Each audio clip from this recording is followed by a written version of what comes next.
अविनाशजी, माफ करा पण आम्ही नातं पुढे नेऊ शकत नाही. हे लग्न होणार नाही. हे लग्न होणार नाही.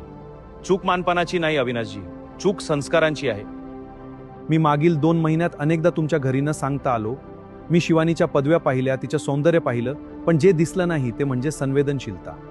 मी जेव्हा जेव्हा आलो तेव्हा तुमची पत्नी काम करताना पाहिली, कधी जड ओझी उचलताना तर कधी घर झाडताना. आणि त्याच वेळी मी शिवानी मात्र सोफ्यावर लोळताना आणि मोबाईलमध्ये बोलताना पाहिलं.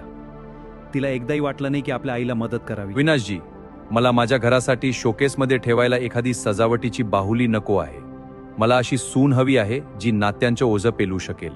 जी मुलगी स्वतःच्या आईला कामात मदत करू शकत नाही, ती माझ्या वृद्ध पत्नीची आणि घराची जबाबदारी कशी सांभाळेल. जे हात आईच्या कामात मदत करू शकत नाहीत ते हात काहीच कामाचे नाहीत.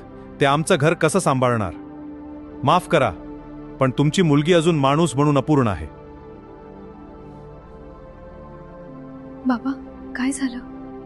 आम्ही तुला राजकुमारी बनवलं पण माणूस बनवायला विसरलो. बाबा, काय झालं? मुलगी नाजूक फूल असते, पण तिला मजबूत बनवणे तितकेच गरजेचे असते. पुढे